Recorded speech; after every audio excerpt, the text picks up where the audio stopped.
Hello dear students, once again welcome you all to the Bishop Academy online classes. Today we understand about the business, or in business we understand about the chapter number 3, that's name is internal trade, and it is our fourth part of this video. In this video we understand about the consumer cooperative stores. तो consumer cooperative stores की अगर बात करते हैं तो consumer cooperative stores is an organization owned, managed and controlled by the consumer themselves. Consumer cooperative store जो होते हैं वो आपने कंज्यूमर कोऑपरेटिव सोसाइटी के बारे में पढ़ा होगा है. तो वहाँ क्या होता है कि जो मेंबर होते हैं वही क्या करते हैं, इसको मैनेज करने का काम करते हैं. तो इसके मेंबर्स क्या करते हैं, कंज्यूमर कोऑपरेटिव स्टोर्स को चलाने का काम, मैनेज करने का काम और कंट्रोल करने का काम खुद ही करते हैं. The objective of the such stores is reduce the number of the middlemen who increase the cost of product. इसका जो ऑब्जेक्टिव होता है वो क्या होता है कि जो नंबर ऑफ मिडिल मैन होते हैं उसको एलिमिनेट. अभी तक जितना हमने पढ़ा, जो बेनिफिट के पॉइंट ऑफ व्यू देख रहे हैं डायरेक्ट मार्केटिंग की तरफ से, तो यहाँ पे क्या है कि जो मिडिल मैन है उनको हम एलिमिनेट करने का काम करते हैं, जिसका बेनिफिट क्या होता है, जो कॉस्ट होती है वो रिड्यूस हो जाती है, कम हो जाती है कि and thereby providing services to the members. और क्या करते हैं, और ये अपने मेंबर्स को सर्विसेज देने का काम करते हैं. The cooperative store generally buying in the large quantity, ये क्या करते हैं, बहुत बड़ी क्वांटिटी में प्रोडक्ट को खरीदने का काम करते हैं, and directly from the manufacturer or the wholesaler and sell them to customer at a reasonable price. और ये क्या करते हैं, डायरेक्टली मैन्युफैक्चरर होलसेलर से खरीदते हैं और अपने कस्टमर को रीजनेबल प्राइस पे बेचने का काम करते हैं. और ये कहते हैं since the middle man are eliminated, इससे क्या होता है, मिडिल मैन एलिमिनेट रहते हैं, यानी कि उन पे जो लगने वाली कास्टिंग होती है वो डिक्लाइन हो जाती है, यानी कि कस्टमर को थोड़ा सा चीप रेट में मिल जाता है. The member get produce of the goods quality at a cheaper rate. हम मेंबर जो होते हैं, जो प्रोडक्ट वो रिसीव करते हैं या फिर जो प्रोडक्ट की क्वालिटी होती है, अच्छी क्वालिटी के प्रोडक्ट को रिसीव करते हैं, किस रेट पे, चीपर रेट पे. The profits earned by the consumer cooperative stores during the year are utilised for the declaring the bonus to the members and the strengthening the general reserve and the general welfare funds or the similarly funds for the social and the educational benefits of the members. तो normally यहाँ पे जो benefits होते हैं, जो profits होते हैं, वो बोनस के रूप में वो मेंबर्स यूटिलाइज करते हैं. वो कैसे यूटिलाइज करते हैं, तो जनरल रिजर्व्स के रूप में यूटिलाइज करते हैं, जनरल वेलफेयर फंड्स के रूप में यूटिलाइज करते हैं, सिमिलर फंड्स या for the social educational benefits के पॉइंट ऑफ व्यू से ये क्या करते हैं, यूटिलाइज करने का काम करते हैं. जो भी पैसा मिलता है, जो भी बेनिफिट मिलता है, इसके जो कोऑपरेटिव कंज्यूमर कोऑपरेटिव स्टोर्स के जो मेंबर्स होते हैं वही क्या करते हैं, इसको यूटिलाइज करने का काम करते हैं. अगर हम बात करते हैं आगे, तो यहाँ पे मैं कहता to start the consumer cooperative stores, और कंज्यूमर कोऑपरेटिव स्टोर्स को अगर स्टार्ट भी करना हो तो हमें 10 लोगों की जरूरत होती है जो क्या करते हैं, वॉलंटरी एसोसिएशन को जनरेट करने का काम करते हैं. जैसे आपको पता है consumer cooperative society, same content यहाँ पे भी कंज्यूमर कोऑपरेटिव स्टोर्स की बात करें तो ये सब 10 लोग इकट्ठा होकर क्या करते हैं, कंज्यूमर कोऑपरेटिव स्टोर्स को स्टार्ट करते हैं. और उसके लिए जो भी जरूरी चीजें होती हैं वो सारी, कैपिटल जो होता है कंज्यूमर ऑपरेटिव स्टोर्स का, वो क्या करते हैं, ये सारे के सारे जनरेट किए जाते हैं मेंबर्स के थ्रू. जो जितना हिस्सा उसमें क्या कर सकता है, इंट्रोड्यूस कर सकता है उसके लिए. मतलब कहने का सेंस ये है कि कंज्यूमर कोऑपरेटिव सोसाइटी जिस तरीके से जो उसमें पैसे या जो भी जरूरत की चीजें होती थी वो जो मेंबर होते थे वो इंट्रोड्यूस करते थे. सेम कंज्यूमर कोऑपरेटिव स्टोर्स में भी क्या होता है, जो मेंबर्स होते हैं, इसमें भी 10 ही मेंबर चाहिए, ये मेंबर ही क्या करते हैं, इन्वेस्टमेंट करने का काम करते हैं. जो कैपिटल की रिक्वायरमेंट होती है इस तरीके के स्टोर्स को जनरेट करने के लिए, चलाने के लिए, शुरू करने के लिए. फिर the management of the stores is the democratic and the interested to elect managing committee where one man one vote is the rule. जैसे आपको पता है कि अगर हम बात करें डीलिंग के कंटेंट की बात करें तो 1 पर्सन 1 ऑर्डर या 1 पर्सन 1 रूल के कंटेंट पे ये काम करता था कोऑपरेटिव सोसाइटी में भी. तो यहाँ पे भी सेम कंडीशन ही अप्लाई होता है. फिर कहता है the liability of the members of the cooperative stores is generally limited to extent of the capital contributed by them. तो जिनकी लायबिलिटीज होती है स्टोर्स की वो उतनी ही होती है जितने, मतलब लिमिटेड होती है. कितनी लिमिटेड होती है, जितना उन्होंने पैसे लगाए हैं, जितना उन्होंने कैपिटल कंट्रीब्यूट किया उसके बराबर से. फिर ये भी कहता है to ensure the fair management of funds the account of the stores are audited by the registrar of the cooperative societies और the person authorised by them, by him और हर.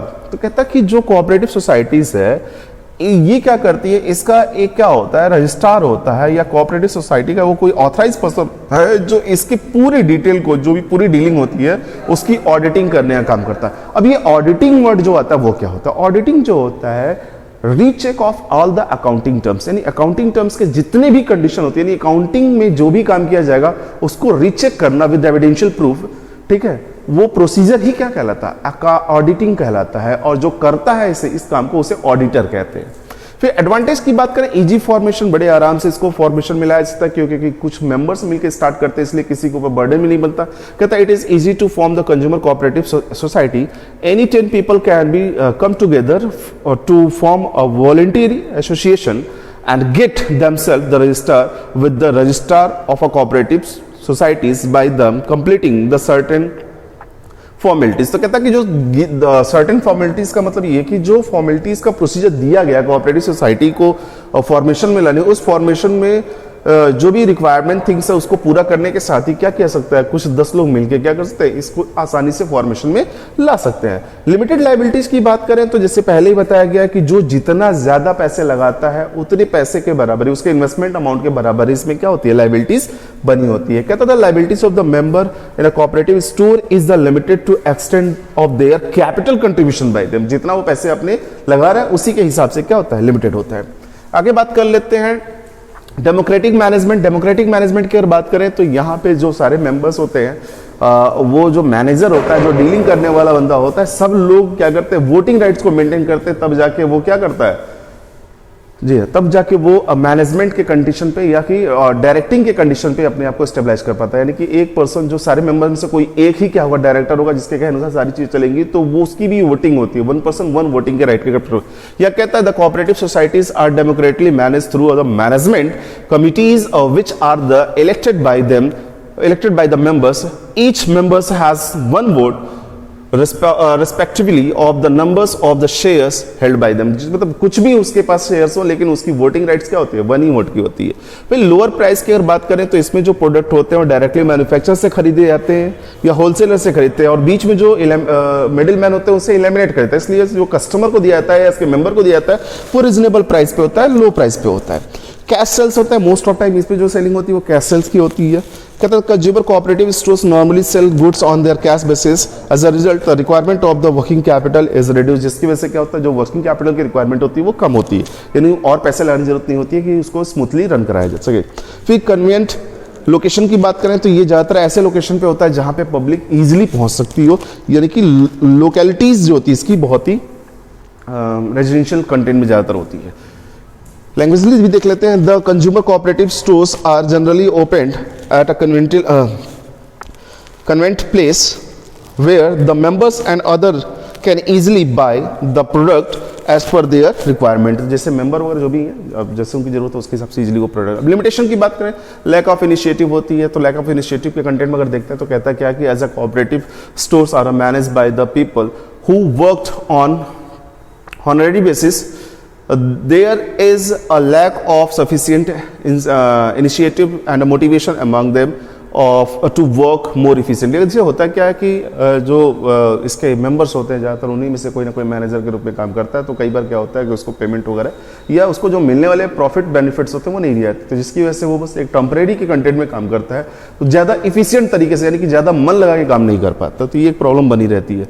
स्टोरेज ऑफ फंड्स की अगर बात करें तो primary source of funds for a cooperative stores is money raised bye the members bye issue of the shares. तो members में क्या होता है, जितने मेंबर्स होते हैं उन सब में शेयर्स को इशू करता है, तो जो पार्ट ऑफ शेयर जैसा लेता है उसके हिसाब से पेमेंट करता है, और वही पैसे को क्या किया जाता है, प्राइमरी सोर्स ऑफ फंड्स के रूप में देखा जाता है। The stores get the generally face the shortage of the storage of funds as a members is limited. अगर देखें तो ज़्यादातर ये प्रॉब्लम आती है कि जो मेंबर्स होते हैं वो फिर एक बार पैसे लगाने के बाद दूसरी बार पैसे लगाने से थोड़ा हिचकिचाते हैं, तो ये जो कंडीशन होती है जब जरूरत होती है फॉर्म्स को तो वहाँ पे शॉर्टेज आता है। फिर हम बात करें लैक ऑफ पॉटरेनेज की बात कर लें तो कहता the member is cooperative societies stores generally to do not the patronize them regularly. As the result of this, the stores are not able to operate successfully. कई बार क्या patronize होती है, कई बार लोग अपनी चीज़ों को उस तरीके से नहीं देखते जैसा उनको देखना चाहिए अपने ऑर्गेनाइजेशन के अंदर, तो इसकी वजह से क्या होता है, जो वैल्यूज़ होती है वो बनती नहीं है, और उसमें एक प्रॉब्लम आती है कि जो इस तरह की जो हमारी सोसाइटी होती है या यूके जो स्टोर्स होते हैं कोऑपरेटिव स्टोर्स, वो फिर रन नहीं कर पाते successfully. Lack of business training, और यहाँ पे जो मेंबर होते हैं ज़्यादातर क्या होते हैं, ऐसे होते हैं जो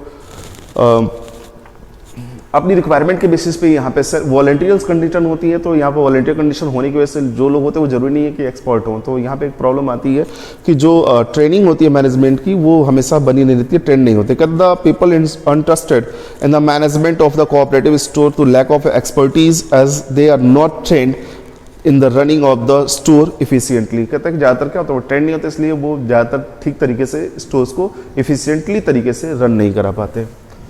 अगर आगे बात करते हैं नो आफ्टर सेल सर्विसेज, यहाँ पे आफ्टर सेल सर्विसेज नहीं दिए जाते हैं। नो क्रेडिट फैसिलिटीज, यहाँ पे भी जो डीलिंग होती है मोस्ट ऑफ कैश में होती है, इसलिए क्रेडिट फैसिलिटीज नहीं होती है। डिलेइंग इन डिलीवरी की अगर बात करें तो डिलीवरी पे भी इनका प्रॉब्लम रहता है। So dear students, that's all. If you have any type of the doubt और the query, you should be consult to the gold classroom. Thank you.